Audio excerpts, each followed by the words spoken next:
The spaceship Horizon slid silently through the darkness of space, its sleek hull glimmering under the light of distant stars. Captain Sarachin stood on the bridge, her dark eyes fixed on the view screen in front of her. After months of travel, they had finally reached their destination, a previously unknown solar system on the outer edge of the Milky Way. "Status report," Sarah ordered firmly, her voice steady despite the excitement bubbling within her. Lieutenant Rodriguez, the ship's science officer, responded without looking up from his console. "All systems nominal, Captain. We're detecting signals from a habitable planet in the system's Goldilocks zone." Sarah nodded, a small smile tugging at the corners of her mouth. "Take us in," she commanded calmly. As the Horizon approached the planet, the crew's anticipation grew. This wasn't just another reconnaissance mission. It was humanity's first venture so far into unexplored space. The potential for discovery was immense. Hours later, the Horizon settled into orbit around the blue world. Scans revealed a breathable atmosphere, expansive oceans, and continents covered in lush vegetation. But it was the next discovery that sent shockwaves through the crew. "Captain," Rodriguez shouted, his voice tinged with incredulity, "I'm detecting artificial structures on the surface. We're not alone out here."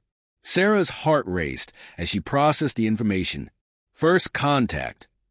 The moment humanity had dreamed of for centuries was finally at hand. "Prepare a landing party," she ordered, her mind racing through first contact protocols. "We'll make our approach at dawn tomorrow." Sarah led a small team to the planet's surface. As their shuttle descended through thin clouds, they caught their first glimpse of the alien civilization. Gleaming towers rose from the center of a sprawling city, surrounded by smaller structures that seemed to pulse with an inner light. Landing in a clearing on the outskirts of the city, Sarah took a deep breath. "Remember your training," she told her team. "We're here as peaceful explorers. Let's make a good first impression." They didn't have to wait long. Minutes after their arrival, a group of aliens emerged from the tree line. Sarah gasped at their appearance. They were humanoid in shape, but their skin shimmered with an iridescent quality, changing colors like the surface of a soap bubble. Large almond-shaped eyes dominated their faces, and instead of hair, they had delicate fronds gently swaying atop their heads. One of the aliens stepped forward, raising a hand in what Sarah hoped was a gesture of peace. She mirrored the action, and then spoke slowly and clearly. "We come in peace, as explorers and friends." To her astonishment, the alien replied in perfect English, "Welcome, travelers from beyond the stars. We are the Chitauri, and we greet you in the spirit of friendship." Sarah blinked, surprised. "You speak our language?" The alien, who introduced himself as Kandra, explained that the Chitauri possessed advanced translation technology. They had been observing the Horizon since it entered their system, and had quickly deciphered the crew's communications. Over the next few days, the human team and the Chitauri engaged in a whirlwind of cultural exchange. The aliens were fascinated by human technology and culture, while the humans marveled at the Chitauri's advanced bioengineering and symbiotic relationship with their environment. However, it was during a discussion on biology that things took an unexpected turn. Lyra, a young Chitauri scientist, had been asking Sarah increasingly detailed questions about human physiology. At first, Sarah thought nothing of it. Such curiosity was natural in first contact situations. But then Lyra asked a question that caught Sarah completely off guard. "Is it true that humans reproduce through a physical coupling process? That you actually join your bodies?" Sarah felt her cheeks flush. She hadn't anticipated giving an impromptu lesson on human reproduction to an alien. "Well, yes," she replied, trying to keep her voice neutral. "That's how human reproduction works." Lyra's fronds rippled in what Sarah had come to recognize as a sign of excitement. "Oh, yes. Very different from us. We reproduce through a process of energetic resonance. The idea of physical mating is quite strange to us." She paused, her large eyes widening further. "Humans enjoy this? It sounds so intimate." May I try it? Sarah nearly choked on her own breath. No, Lyra. That's not something we just do casually. It's a deeply personal act for humans. Lyra's fronds drooped slightly in disappointment. Oh, I see. Fascinating. There is so much to learn about your species. As Sarah tried to steer the conversation back to safer topics, she couldn't help but feel a mix of amusement and apprehension. Cultural misunderstandings were bound to arise, but things were about to get much more complicated. Little did she know that the differences between humans and Chitauri would soon become the least of their concerns. As night fell over the alien world, a shadow loomed on the horizon, a threat that would test the limits of both species and forge an unlikely alliance in the face of cosmic danger. In the days that followed, the cultural exchange between humans and the Chitauri intensified. Captain Sarachin found herself spending more and more time with Kandra, the Chitauri leader who had first greeted them. Despite their vastly different biologies and backgrounds, Sarah found a kindred spirit in Kandra. Both were explorers at heart, driven by an insatiable curiosity about the universe. However, it was Lyra, the young Chitauri scientist, who continued to push the boundaries of interspecies understanding. Her fascination with human biology had only grown since their initial conversation about reproduction. Sarah often found herself fielding increasingly specific and sometimes uncomfortably personal questions. Do humans experience physical pleasure from this reproductive act? Lyra asked one afternoon as they strolled through a Chitauri botanical garden. The alien city shimmered with vibrant curiosity, a sight that still captivated Sarah. Yes, we do, Sarah responded, trying to maintain a professional tone despite her discomfort. It's a natural part of the process, encouraging the act and strengthening bonds between partners. Lyra's skin rippled with a cascade of colors, an expression Sarah had learned to associate with excitement. Fascinating. And this pleasure is not solely for reproduction. Humans engage in this act for enjoyment. Sarah couldn't help but laugh. Yes, Lyra. Humans often engage in sexual activity for reasons other than reproduction. It's a form of intimacy, a way to express love and affection. The alien's large eyes blinked rapidly as she processed this information. Love, she repeated. Another concept we are still trying to understand. Your species is so complex, Sarah, so driven by emotions and physical connections. As they continued their walk, Sarah found herself reflecting on the differences between their species. The Chitauri, with their energy-based reproduction and symbiotic relationship with their environment, seemed so alien. Yet, their curiosity and drive to understand were so fundamentally human. Meanwhile, aboard the Horizon, tensions were beginning to simmer. Not everyone on the crew was as open to alien contact as Sarah. Lieutenant Commander Jack Harper, the ship's security chief, had been vocal about his concerns from the start. We're exposing ourselves too much, Jack argued during a senior staff meeting. We don't know enough about these aliens or their intentions. For all we know, this could be an elaborate trap. Sarah frowned. The Chitauri had been nothing but open and welcoming Jack. We're here as peaceful explorers, not paranoid xenophobes. With all due respect, Captain, Jack pressed, it's my job to be paranoid. These aliens are far too interested in us, especially in our biology. What if they're looking for weaknesses, ways to exploit us? Before Sarah could respond, an alert sounded through the ship's communication system. Captain, to the bridge. Immediately, Lieutenant Rodriguez's urgent voice crackled over the comms.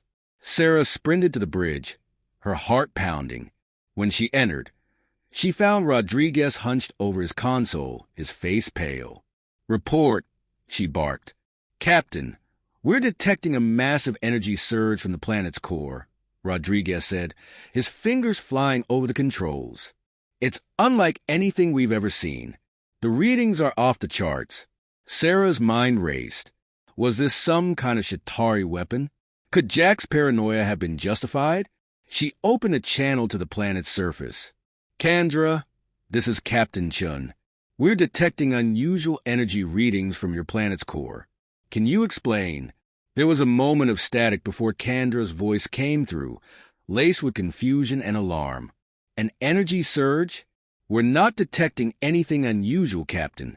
Our systems are stable. There was a pause, and then Kandra's voice returned, now filled with fear. By the ancestors, Sarah, you need to get your people off the surface now. Kandra, what's happening? Sarah demanded. It's the vortex, Kandra replied, her voice trembling. A phenomenon we believe to be only a legend, a cosmic anomaly that appears every few millennia. It threatens to tear our world apart. Sarah's mind reeled at the implications. This wasn't a weapon or a trap. It was a natural disaster on a scale she could barely comprehend. Kandra, we'll begin evacuating our people immediately. But what about your people? Do you have a plan? There was a heavy silence before Kandra answered. We don't have one, Sarah. Our ancestors spoke of great ships that could carry us to safety, but that knowledge has been lost over time. We've grown complacent, thinking we were safe. At that moment, Sarah made a decision that would change the course of both species. Kandra, gather your people, everyone you can. We'll evacuate as many Shatari as we can along with our crew. Lieutenant Commander Jack Harper interjected, his face a mask of incredulity. The Horizon isn't designed to carry that many passengers, Captain. We don't have the resources or the life support capacity. Sarah cut him off with a sharp gesture. We'll make it work, Commander. I'm not going to let an entire species die. She turned back to the comms. Kandra, you have 2 hours. Gather as many as you can and meet us at the landing site. As the crew rushed to prepare for the massive evacuation, Sarah couldn't help but reflect on the irony. They had come seeking new life and civilizations, but instead, they found themselves fighting to save one from extinction. Amid the chaos, Lyra approached Sarah, her usually vibrant skin now pale with fear. Sarah, she said in a trembling voice, I've never known fear like this before. Sarah reached out and placed a comforting hand on the alien's shoulder, a human gesture Lyra probably didn't fully understand, but the intent was clear. It's okay to be afraid, Lyra. Humans feel fear too. But we also feel hope, and that's what we need to hold on to right now. Working side by side with the Shatari, the human crew did everything they could to save as many lives as possible. Sarah realized that this crisis was forging a bond between their species stronger than any cultural exchange ever could. In the face of cosmic danger, their differences seemed to fade away, leaving only a shared will to survive. The clock was ticking. The vortex was growing stronger by the minute, and when the first tremors began to shake the planet's surface, Sarah knew the true test for both species was only just beginning. The horizon shuddered as another wave of energy from the vortex washed over it. In the ship's overcrowded cargo bay, hundreds of Shatari huddled together, their iridescent skin flickering with fear and uncertainty. Captain Sarachin stood at the entrance to the bay, her eyes scanning the sea of alien faces. Despite the dire circumstances, she couldn't help but feel a sense of awe at the unprecedented nature of their situation. Lieutenant Rodriguez's voice crackled over the communicator. We have a problem, Captain. The vortex is growing faster than we anticipated. At this rate, we have less than an hour before the planet begins to break apart. Sarah's heart sank as her jaw tightened. They had managed to evacuate nearly 1,000 Shatari, but thousands more remained on the surface. Understood, Lieutenant. Prepare for another shuttle run. We're not giving up yet. As Sarah headed to the shuttle bay, she was joined by Kandra, the Shatari leader. Kandra's elegant posture was weighed down by exhaustion and worry. I cannot express our gratitude for what you and your crew are doing, she said in her melodic voice. But is it enough? Can your ship truly save us? Sarah met Kandra's questioning eyes. I don't know, she admitted, but we're going to try. And your people have knowledge and technology that could revolutionize our understanding of the universe. More than that, you are sentient beings. We can't just stand by and watch you perish. When they reached the shuttle bay, they found Lyra already there, helping coordinate the evacuation efforts. The young Shatari scientist had proven invaluable, her quick thinking and deep understanding of her people's biology helping to maximize the Horizon's limited space. "Captain," Lyra called as they approached, "I've been analyzing the energy signature of the vortex. There's something familiar about it. I think it might be related to how we Shatari reproduce." Sarah's eyebrows shot up. "What do you mean?" Lyra's fronds trembled with excitement, despite the grim situation. "Our method of energetic resonance for reproduction. It's on a much smaller scale, of course, but the basic principles are similar to what we're seeing with the vortex. If we could find a way to harness that energy and redirect it, we might be able to collapse the vortex." Kandra's eyes widened in realization. "You're saying we could stop it?" Sarah's mind raced with possibilities. It was a long shot, but right now, it was their only shot. "All right," she said, her voice filled with determination. "Lyra, I want you to work with our science team. Use your knowledge, and see if you can find a way to make this work." For the next hour, the Horizon became a hive of frantic activity. Human and Shatari scientists worked side by side, their differences forgotten in the face of their shared goal. Lyra moved between workstations, her natural curiosity now focused with laser-like intensity on the problem at hand. Meanwhile, in engineering, Lieutenant Commander Jack Harper found himself working alongside a team of Shatari engineers. Despite his initial doubts about the aliens, he couldn't help but be impressed by their ingenuity and quick thinking. "If we could modify the ship's deflector array," one of the Shatari suggested, "we could create a resonance field similar to our reproductive process, but on a much larger scale." Jack nodded, already calculating the energy requirements in his head. "It's risky," he admitted. "We'd be pushing the systems far beyond their design limits. But at this point, I don't think we have much choice." As the teams worked feverishly to implement their plan, Sarah coordinated the ongoing evacuation efforts. Every few minutes, another shuttle returned from the planet's surface, packed with Shatari refugees. The Horizon's corridors were filled with a cacophony of alien voices, a mix of fear and hope hanging in the air. "Captain," Rodriguez shouted, his voice tense, "we're receiving data from the planet's surface. The vortex is beginning to destabilize the planet's core.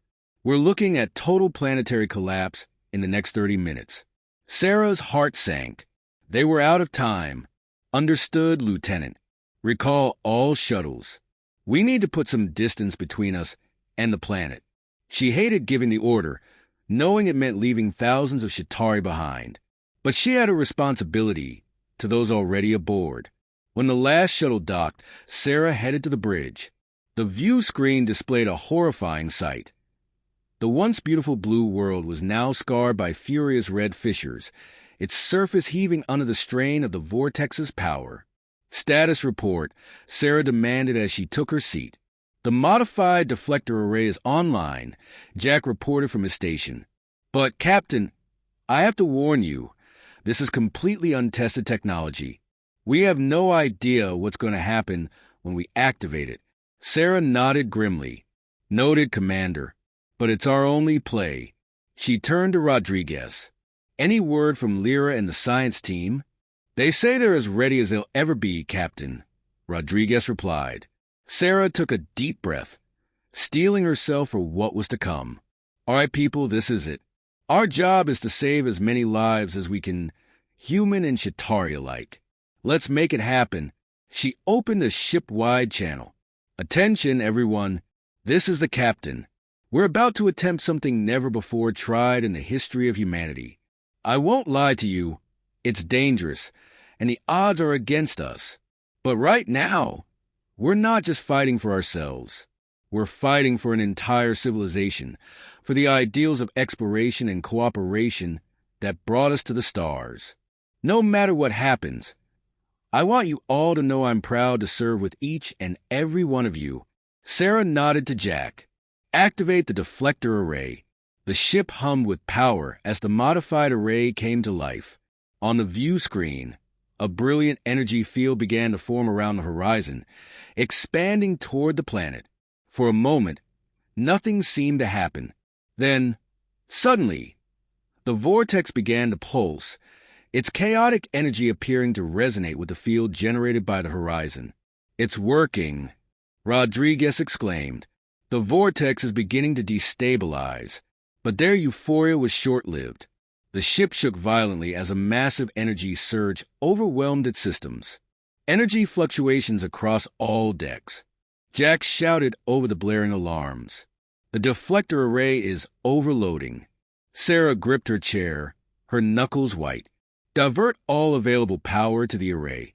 We need to keep it online just a little longer." As the horizon trembled under the strain, Sarah found herself thinking of Lyra and her innocent questions about human reproduction. In a twist of cosmic irony, it was the Shatari's unique method of creation that now held the key to their salvation. The view screen flared with blinding light as the vortex collapsed in on itself, releasing a shockwave that sent the horizon tumbling through space. When the light faded and the ship stabilized, a collective gasp rose from the bridge crew. Where the vortex had once been, there was now nothing, only the tranquil expanse of space. The Shatari homeworld floated in the void, its surface scarred but intact. "We did it," Rodriguez whispered, his voice filled with awe. Sarah allowed herself a small smile. "Yes, we did. But our work isn't finished yet." She turned to her communications officer. "Send a message to the surface. Let's bring those people home." As the horizon moved back into orbit around the Shatari world, Sarah reflected on the incredible series of events that had led them to this moment. They had come in search of new life and new civilizations. In the process, they had not only found one, but had saved it from extinction. The adventure was far from over. There would be challenges ahead. Helping the Shatari rebuild, establishing formal relations between their species, navigating the complexities of cultural exchange. But Sarah knew that together, humans and Shatari could face whatever the universe threw at them. By working together to survive this crisis, they had discovered a deeper truth than any scientific breakthrough. In the vast and often hostile expanse of space, it was their shared capacity for courage, compassion, and cooperation that truly made them strong. The aftermath of the vortex crisis brought a period of frantic activity aboard the horizon and on the Shatari homeworld. When the dust settled and the immediate danger passed, both species found themselves facing new challenges and opportunities. Captain Sarachin stood in the horizon's observation lounge, gazing down at the planet below. The scars left by the vortex were clearly visible even from orbit, vast chasms and reshaped continents that would forever serve as a reminder of how close they had come to annihilation. "It's still beautiful," Lyra's melodic voice came from behind her. The young Shatari scientist had become a constant presence on the bridge, her insatiable curiosity about human technology and culture making her an invaluable bridge between the two species. Sarah turned, offering a tired smile. "Your people are remarkably resilient, Lyra. The way they've begun to recover from this disaster is inspiring." Lyra's fronds rippled in a gesture of pride. "We've had to adapt to survive, Captain. But we couldn't have done it without you and your crew. You've given us a second chance at life." Before Sarah could respond, the ship's comm system crackled to life. "Captain, to the bridge immediately." Lieutenant Rodriguez's voice was tense and urgent. Sarah and Lyra exchanged a worried glance before hurrying to the bridge. When they entered, Sarah's eyes were immediately drawn to the main view screen. An enormous ship, unlike anything she had ever seen, had appeared on the edge of the system. "Report," Sarah barked as she slid into her command chair. Rodriguez's fingers flew over his console. "Unknown vessel, Captain." It appeared out of nowhere, no warp signature, no subspace distortion. It's as if it just materialized. They're not responding to hails. Sarah's mind raced. After everything they had been through, was this a new threat? "Tactical analysis," she ordered. Lieutenant Commander Jack Harper, his face grim, responded from his station. "Their technology is beyond anything we've encountered, Captain. Weapons, shields, propulsion, it's all off the charts. If they're hostile, we don't stand a chance. Just then, Kandra's voice came through the communicator. Captain Chun, are you seeing this? We are, Sarah replied. Kandra, any idea who they might be? There was a pause before the Shatari leader responded, her voice filled with awe and a hint of fear. There are legends, myths passed down through our history, of beings who settled on our world and guided our early evolution. We called them the progenitors, but they were just stories, or so we thought. As if in response, the massive ship began to move gracefully into orbit around the Shatari homeworld. A beam of bright energy shot out from the ship, enveloping both the planet and the horizon. That beam, it's not a weapon, Rodriguez said, his voice a mixture of panic and fascination. It's repairing the planet. The damage from the vortex is being undone before our eyes. Sarah watched in awe as the scars on the planet's surface began to heal. Mountains reformed, oceans filled, and forests regrew. It was like watching millions of years of geological processes occur in minutes. Suddenly, a new voice filled the bridge, deep, resonant, and somehow both alien and familiar. Children of Earth and Shatari, it said. We welcome you. Sarah stood, her heart pounding. This is Captain Sarah Chun of the Earthship Horizon. We come in peace.